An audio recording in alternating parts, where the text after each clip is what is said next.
So, alam naman natin nabilog ang mundo at naglanding sila sa Samuel ng Hulyo ng 1969. Pero, ngunit sabi ng mga flat earthers na hindi to totoo.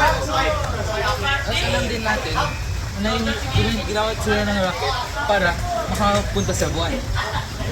Pero, sabi din ng mga flat earthers na yung rocket ng pinakita sa television ay maliit lamang at ginamit nila ng mga CGI at special effects at hindi totoo. Mayroon din mga tao na otash na nagsasabi na yung mga photography na kinuha noon sa moon ay peke din dahil ginawa lang lahat yun sa isang studio at hindi yun talaga kinuha sa moon. Lahat naman din tayo nakakita na din ng moon rocks. Kung di mo pa nakita sa online or sa saan man at naalam mo naman na may moon rocks talaga.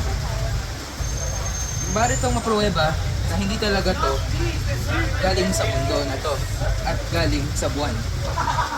Pero sabi din ng flat earthers na hindi yun talaga totoo na mayroong moon rocks at rocks din to ng Earth.